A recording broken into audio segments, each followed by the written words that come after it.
The letter arrived on a Tuesday, which was the sort of day that accommodated bad news, without ceremony. Mina sat in the drawing room at Ashworth Cottage, the smaller of the two Bennet properties, while Lady Dorothea stood at the window with her back turned, as though the garden required her attention more than the woman sitting behind her. The morning light was thin and pale. A fire had been laid but not properly tended, and the room held the particular chill of spaces that are heated for appearances rather than comfort. "You will need a new introduction gown," Lady Dorothea said without turning. "Nothing you wore last season will answer. Society has a memory for fabric, if not for faces." Mina set down the small embroidery frame she had been holding without using. She looked at her mother-in-law's narrow back, at the precise arrangement of grey silk, at the way the woman's hands were clasped behind her, with the patience of someone who had already decided. "I beg your pardon," Mina said. Lady Dorothea turned then. Her expression was not unkind in the way that cruelty is usually unkind.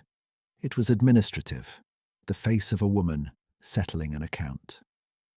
"The annulment was 6 months ago," she said. "You have been quiet about it, which I appreciate. A season in the country is appropriate, but spring has arrived, and arrangements must be made before you become an object of curiosity rather than sympathy." She moved to the chair across from Mina and sat with great precision. "There is a Mr. Fellows in Derbyshire with a reasonable income and no particular requirements. His late wife left him with 2 small children and a need for management rather than sentiment. You would suit." Mina looked at the cold grate. She had been told in October that the marriage had been dissolved by mutual consent. Lady Dorothea had said it with the same measured tone she used for everything, the same tone she was using now. And Mina had been 23 and alone in a county where she knew no one well enough to contradict her. She had accepted it. She had been accepting it for 6 months, quietly in rooms like this one, wearing it like a garment she had not chosen. "I see," Mina said. She did not say that she felt the arrangement like a hand pressing her into a shape she had not made. She did not say that she had learned over 6 months to measure the distance between what she was told and what was true, and that the distance had been growing. She said nothing more than those 2 words, and Lady Dorothea took her silence for compliance, because that was what silence had always meant in this household. It was this small habit of misreading that would, in time, undo everything. The lending library on Crail Lane was 3 miles from the Bennet estate, a distance Mina walked when the weather permitted, and which, in April, was more often than not possible. The library itself was modest, occupying the front 2 rooms of a stone building that had previously been a printer's shop, and its collection ran heavily to agricultural surveys, natural histories, and outdated volumes of French verse that no one had borrowed in some years. Mrs. Parfitt, the housekeeper at the surveying lodge a quarter-mile beyond, used it on Thursdays and had once told Mina that it was the only place in the parish where a person could sit for an hour without being required to perform anything. Mina had understood exactly what she meant. It was a Wednesday in late April when she first encountered him. He was standing at the far shelf, the one that held the maps and county surveys, with his back to the door. His coat was good wool but travel-worn at the collar, and his boots were the boots of a man who walked distances. He held an open volume with both hands, reading with the particular stillness of someone to whom reading was not a leisure, but a habit too old to look like either. Mina went to the shelf beside him for the volume she had reserved, a natural history of the Yorkshire moors she had been working through since February, and he did not look up. She reached past him for the book. He stepped aside without being asked, which was a courtesy so automatic it suggested he had barely registered her presence. She found that preferable to the alternative. She was at the reading table 3 pages into the chapter on moorland drainage when she heard the book close and the man turned toward the librarian's desk. The librarian, a Mr. Chalk, was 70 and partially deaf and given to long silences in the middle of conversations, and the exchange she half heard through the quiet room had to do with the availability of the county surveying records for the Thornfield parcels, a question Mr. Chalk could not answer and eventually abandoned. The man turned as he moved to leave, and his eye fell on her table, and he paused. "The Yorkshire Moors volume," he said. "Is the section on the limestone formations of any use? Or is it as imprecise as it appears from the index?" Mina looked up. He had an even face, not unhandsome, with the kind of quietness in it that read as either reserve or patience. She had learned in 6 months of careful observation to tell the difference. "The limestone section is almost entirely wrong," she said. "The author has clearly not been north of the wharf. The drainage illustrations are copied from an earlier survey and contradict what he says in the text." A brief pause. "You have read it thoroughly." "I had a long winter," she said, and returned to her page. She heard him leave, and she did not look up again. It was an entirely unremarkable exchange in a small library on a Wednesday afternoon, and she thought nothing more of it. She would think of it later, often. Mrs. Parfitt found her the following Thursday leaning against the bookshelf in the back room with a cup of tea cooling beside her, reading a pamphlet on soil composition with the focused attention of a woman who found genuine pleasure in understanding how things worked.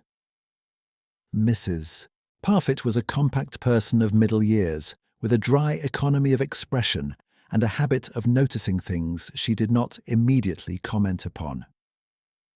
"The new lodger at the surveying house has been out with the measuring chains every morning since Monday," she said, pouring herself a cup from the pot on the shelf. "He is methodical about it, and he tips the stable boy 3 times what the boy expects." "A generous surveyor," Mina said. "Or a man who has never learned to haggle," Mrs. Parfitt said, which was not quite either agreement or contradiction, and moved on to the question of whether the lending library had acquired any new volumes on kitchen gardens. His name was Mr. Crail. She learned this from Mr. Chalk, who mentioned it with the distracted air of someone filing information rather than sharing it. The surveying lodge 3 miles from the Bennett estate had been let for the spring season to a Mr. Crail of Yorkshire connections, who was conducting a survey of the Thornfield parcels and the adjoining land. This was not unusual. The parcels had been disputed for a decade, and surveyors appeared periodically and were absorbed into the landscape of county business without much comment. She met him again at the library the following Wednesday, and the Wednesday after that, and once on a Tuesday of the 3rd week at the edge of the estate road where she was walking, and he was making notes in a survey book, and she asked him, without planning to, whether the road's angle at the northern gate was proving problematic for his measurements, because the ground was uneven there, and the chain would pull. He looked at the gate, then at her, with an expression that she could not quite categorize, but which seemed to contain a degree of attention she had not expected. "You know something about surveying," he said. "My father was a land agent," she said. "I grew up reading his survey maps." "That explains the drainage illustrations," he said. She realized he had remembered their first conversation, and something in the recognition was quietly pleasant. The way a familiar piece of furniture is pleasant, nothing one could defend as significant, but there, all the same. Over the weeks that followed, the acquaintance deepened in the particular way that acquaintances deepen between people who are not performing anything. They met at the library and talked about books and drainage, and the puzzling inaccuracies of published county surveys. He walked with her twice along the estate road when their paths coincided, which they did more often than pure chance would account for. Though Mina noted this only in the abstract way one notes the weather. He spoke in measured sentences, He did not fill silences. He did not ask her questions about her position in the Bennet household or her history, which she had been asked in various ways by everyone who found out she was a young widow, or believed herself to be. She did not think of herself as a widow. She had never thought of herself as a wife either. Lady Dorothea had made sure she had as little opportunity for either as possible. What she thought of herself as during those weeks in April and May was something closer to a woman under temporary suspension, waiting for conditions to clarify. One afternoon in mid-May, she arrived at the lodge library. He had invited her to see the surveying maps he was assembling, a professional courtesy extended after she had correctly identified an error in his eastern boundary line from memory. And Mrs. Parfitt had produced tea and a plate of shortbread, and then found reason to be elsewhere in the lodge. The maps were spread across a large table, pinned at the corners, and they stood side by side examining the Thornfield parcel lines, while the spring light came through the west-facing window and lay across the paper in long, clean angles. His hands on the maps were steady and precise. She noticed, as she had noticed before, that they were not quite the hands of a man who spent his seasons in the field with measuring chains. They were too clean at the knuckles, too accustomed to holding something lighter than a chain.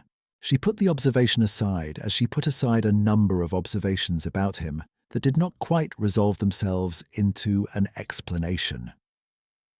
"This property," she said, tracing the boundary of one of the larger parcels, "has been misrepresented in every survey since 1823. The northern acre belongs to the eastern lot, not the western. Someone made an error, and everyone has been copying it since." He looked at where her finger rested on the map. He was quiet for a moment longer than the question required.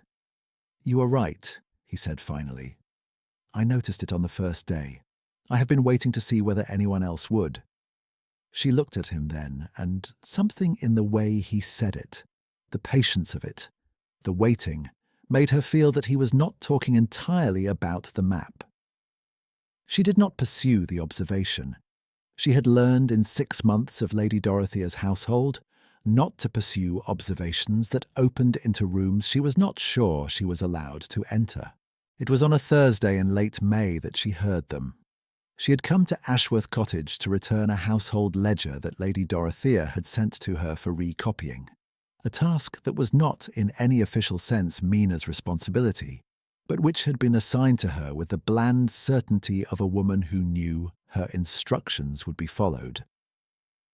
She had returned it, set it on the hall table, and was passing the small sitting room on her way out, when she heard voices through the half-open door. Not arguing, nothing so unguarded as that. Lady Dorothea's voice was always level, always controlled, and the voice with her was a man's, dry and professional. "The second arrangement can be confirmed by August," the man's voice said, "provided the first matter is not examined too closely." "It will not be," Lady Dorothea said. "The girl has accepted the situation. She is not the sort to look for complications. There is the question of Reverend Hodge's register." A pause, long enough to tell her what the pause contained. "Reverend Hodge is an elderly man with a parish of 200 and a poor memory for administrative details," Lady Dorothea said. "The matter was communicated to him verbally. The filing of the decree was to have been arranged by my solicitor in October, and I have no reason to believe it was not." "You have no reason to believe it was either," the man said with the gentle precision of someone who dealt in exactitude for a living. Another pause. "Then I suggest you ensure it is before August." Mina stood in the corridor for the space of 3 breaths. The hall was cold. The ledger she had delivered was on the table 5 steps behind her, and ahead of her was the front door, and outside was the road and the 3 miles back to the edge of the estate. And none of those things had changed. Only the shape of the last 6 months had changed, quietly and entirely, in the space of 2 sentences through a half-open door. She walked out. she did not allow her pace to alter. She was, as Lady Dorothea had correctly assessed, not the sort to make a scene. But she was also, as Lady Dorothea had consistently failed to notice, the sort who remembered everything. She wrote the letter to Reverend Hodge that evening, at the small writing desk in her room at the cottage, by the light of a single candle. It was a plain letter, formal and clear. She asked for confirmation of the annulment decree that had been, she understood, filed with his register the previous October by order of the solicitor acting for Lady Dorothea Bennet. She asked for a copy of the relevant entry.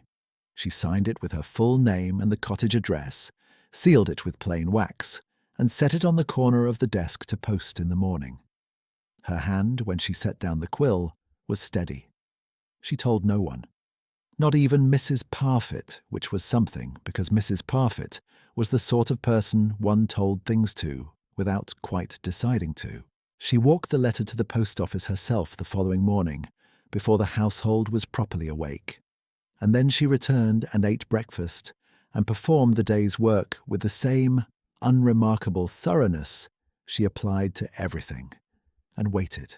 She met him at the library that Wednesday, and they talked about whether the new edition of the Soil Survey was an improvement on the 1839 version, and he said it was not, and she said she agreed, and there was a comfortable 10 minutes of argument about it that ended with both of them reading contradictory passages aloud to each other with the ease of people who had been talking for months rather than weeks.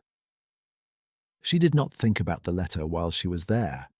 Or rather, she thought about it only once, at the edge of her attention, and set it aside because she had learned that the space between sending and receiving was one that had to be lived through rather than managed.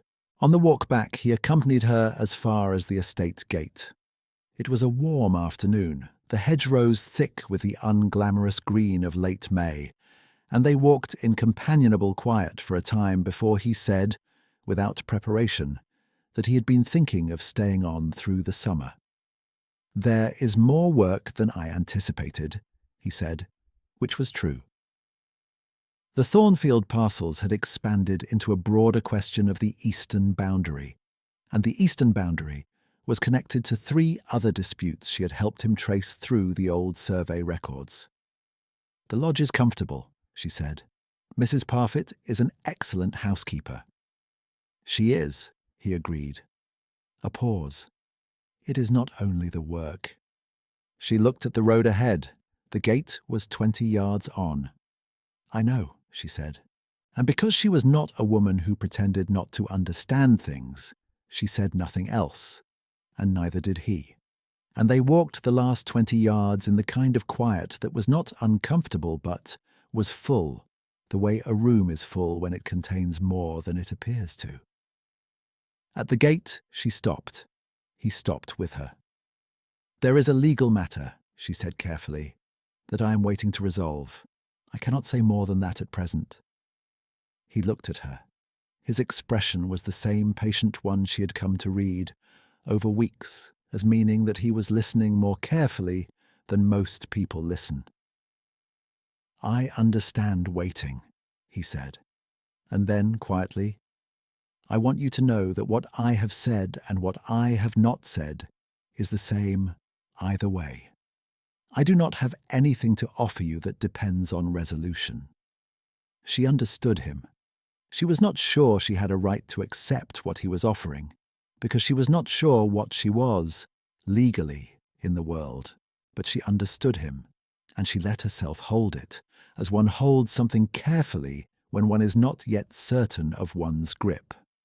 The letter from Reverend Hodge arrived on a Friday, 10 days after she had sent hers.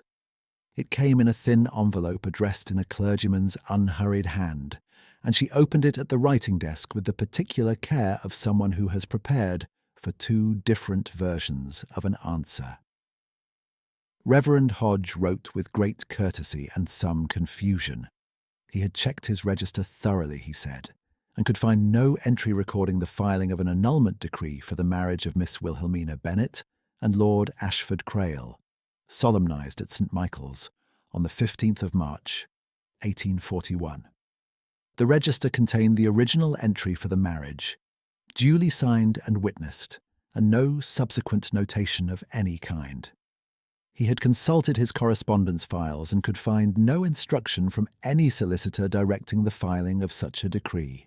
He was available, should she require further clarification, on any weekday morning.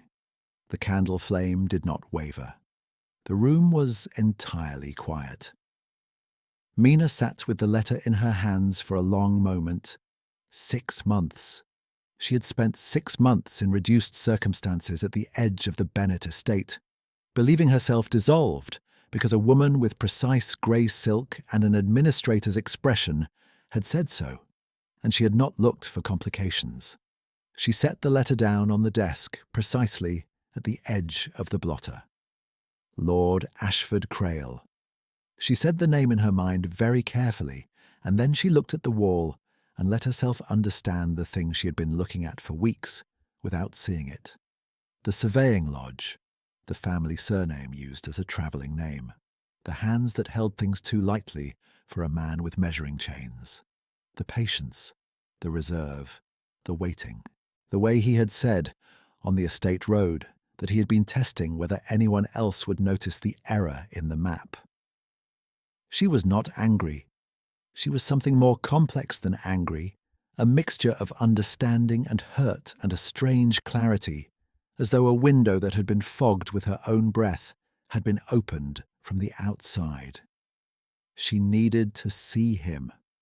She needed to see him before Lady Dorothea did anything further with her solicitor and her plans for August, because the situation had changed in the 10 days since she had posted that letter, and Mina was no longer willing to wait for conditions to clarify on anyone else's schedule.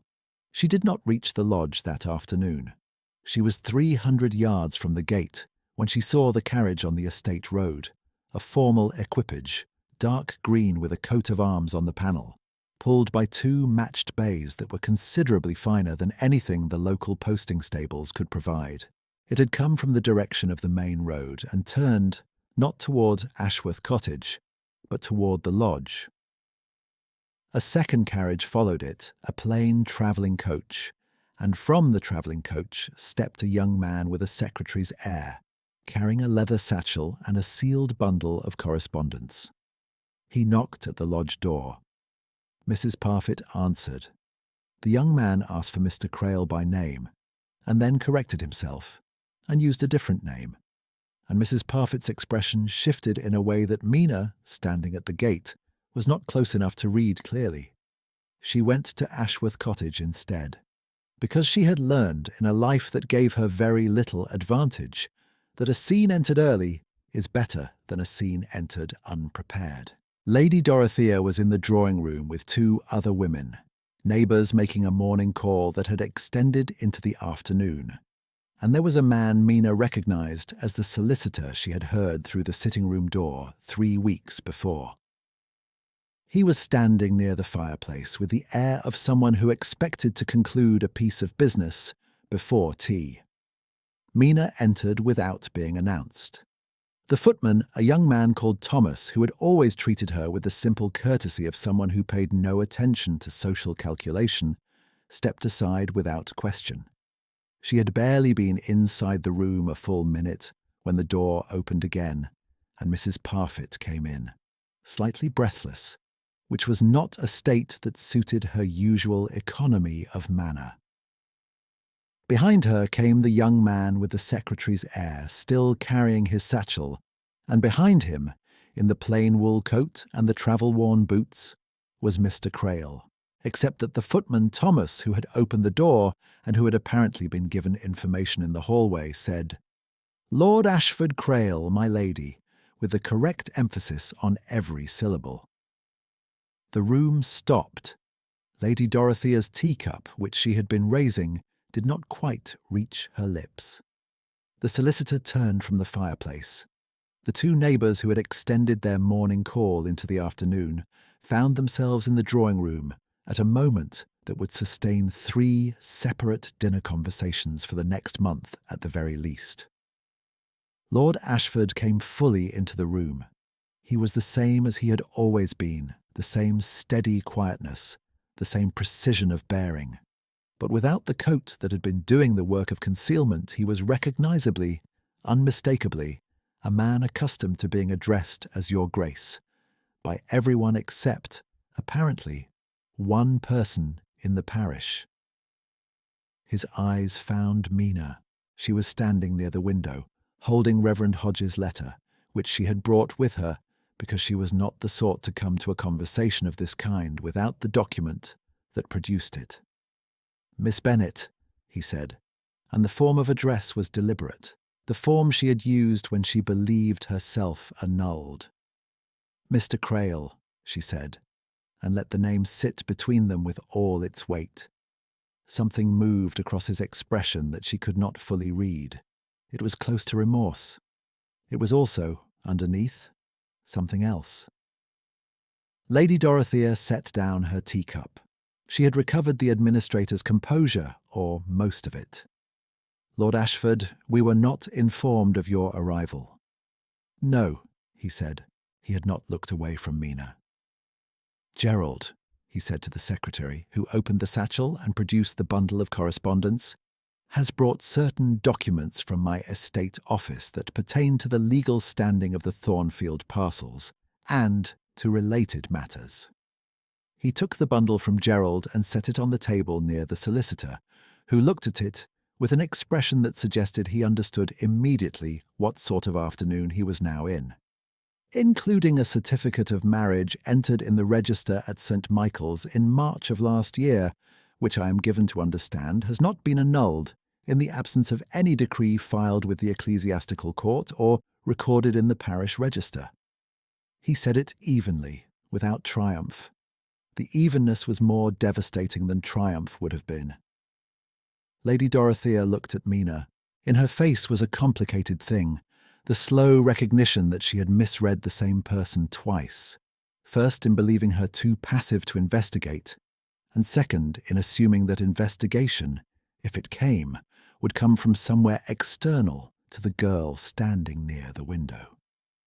She had not considered that the girl standing near the window was the sort to write a letter herself, because the girl had been so consistently quiet, and Lady Dorothea had long ago decided that quiet and passive were the same thing. "This is highly irregular," she said, which was all she said, because the solicitor had now opened the first document and was reading it with the focused attention of a man recalibrating his professional situation. "Yes," Lord Ashford agreed pleasantly. "It has been irregular for approximately 6 months. I believe we can resolve the irregularity now." The two neighbours did not move. Mrs. Parfitt, who had come in with Gerald and now stood near the door with the quiet competence of a woman who had been waiting for this room to settle itself for some time, folded her hands and looked at the window. Mina turned the letter in her hands once, then set it on the window ledge. She had brought it as evidence. She did not need to present it.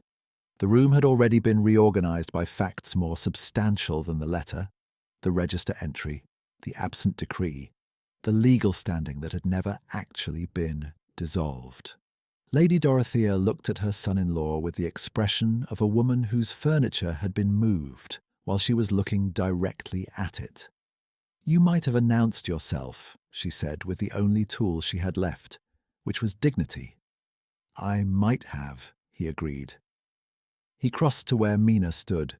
He stopped at the proper social distance for a drawing room in which they had, technically, spent 11 months as strangers. But his voice dropped to the register of a much smaller room. "I owe you an explanation. Several, in fact." "You do," she said. "I will give them. All of them." A pause. "There was a prior engagement. It ended badly, and in a manner that suggested to me that rank introduced at the beginning of an acquaintance rather than in the middle of it produced one kind of character, and rank introduced in the middle produced another." He held her gaze. "I was looking for a specific character. I had nearly given up finding it." She thought of the limestone section of the Yorkshire Moors volume. She thought of the map with the misrepresented northern acre. She thought of the Wednesday afternoons at the lending library, and the walk along the estate road, and the way he had said, "I want you to know," on a warm afternoon in late May. And she understood, retroactively, the full shape of those months, the patience of them, the waiting. She also thought of the 6 months before that, the October morning, and Lady Dorothea's administrative expression and the word annulment delivered like a line item in a household account. "You knew," she said, keeping her voice low. "In October, when your mother-in-law told me the marriage was annulled, you knew it was not." His expression changed. "I did not know she had done so until I arrived in April, and certain things you said suggested the situation was not as I had left it. I had been travelling under my family name's secondary branch in the north. I was not in communication with this household." He said it plainly, without excuse. "When I understood what had been done, I stayed to learn whether you were who I suspected you were." "And?" she said. "And you told me the limestone section was wrong on the first day," he said, "on the basis of having read it carefully in a long winter. You told me about the drainage illustrations. You told me about your father's survey maps." He looked at her steadily. "You spoke to me as though I were a person worth speaking to, every single time." The solicitor had finished reading the first document and moved to the second. Gerald had sat himself very quietly in a corner chair. The two neighbours had not moved in several minutes, and one of them had unconsciously put down her tea, which was the truest indicator of the afternoon's effect. Lady Dorothea looked at the window. She was not a woman who collapsed visibly. She was a woman who recalculated, which was in some ways worse because it meant the recalculation would continue after today in other rooms. But the drawing room, with its two witnesses and its solicitor and its letters and its marriage certificate, entered in and the parish register at St. Michael's was not a room she could recalculate her way out of today. Today the drawing room had turned against her very quietly, without raising its voice. "The arrangement with Mr. Fellows," she said to no one in particular, "will need to be reconsidered." "Yes," the solicitor said, in the tone of a man who had already reached that conclusion, "it will." Gerald closed his satchel. His work was done. He looked at Lord Ashford for instruction, received a small nod, and made his way to the door. Thomas held it for him. Reverend Hodges' letter remained on the window ledge, its purpose exhausted, but its presence a kind of quiet evidence of how the afternoon had begun, with a woman who wrote a letter herself rather than waiting for someone else to notice the problem.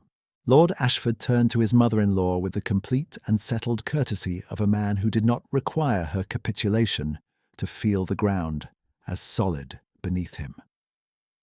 "I will make arrangements for Mina to remove from the cottage," he said, "within the fortnight, if that suits." It was the first time he had used her Christian name in front of witnesses, and she felt it land precisely where he had intended it to land.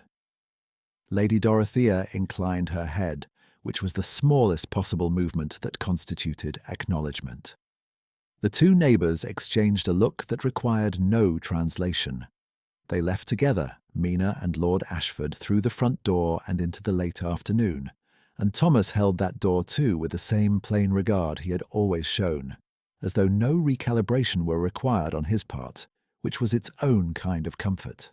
The road outside was warm and the hedgerows were in full leaf, the unglamorous green now gilded by the low angle of the afternoon sun, and they walked without speaking.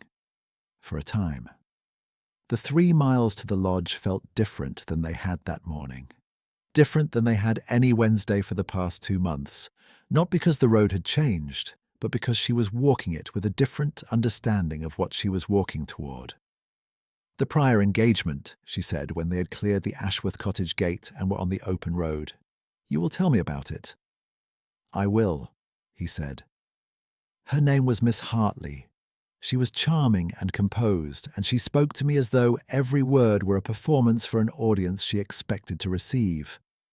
When I was introduced without my title as a test, she became another person entirely. He said it without bitterness. The bitterness was old enough to have resolved into simple fact. After that, I could not manage to announce myself to anyone without wondering which version of the person I would subsequently encounter. "That is a lonely way to live," she said. "It is," he agreed. "I do not recommend it." She thought of the months of Wednesdays and the maps and the soil surveys and the comfortable arguments about county records. She thought of the way he had tipped the stable boy 3 times the expected amount which Mrs. Parfitt had mentioned and which, in retrospect, was the most telling detail of all. "You were testing the entire parish," she said. "I was testing one person in the parish," he said. And she failed to notice she was being tested, which was, in itself, the result I was hoping for. She considered this. It was not entirely comfortable, the knowledge of it. She said so. "No," he said. "I know." A pause. "I also know that I stayed past the point of the test. The test was done within a week. I stayed because I wanted to stay." He looked at the road ahead, and then at her. "I stayed because you told me the drainage illustrations were wrong, and then went back to reading. And I could not remember the last time anyone had finished a thought in my presence without checking first whether I was entertained by it." The lodge came into view around the bend, its stone front warm in the afternoon light, the small kitchen garden to the left of the door already showing the neat rows that suggested Mrs. Parfitt had opinions about organisation. The window of the library was open. Through it she could see the edge of the map table, the pinned corners of the Thornfield parcel survey, the ordered evidence of 2 months of work. She stopped at the gate. He stopped with her, as he always did. "I am still angry," she said. "About October, about the 6 months." "Yes," he said. "You should be. I intend to remain so for a reasonable period." "That is entirely your right."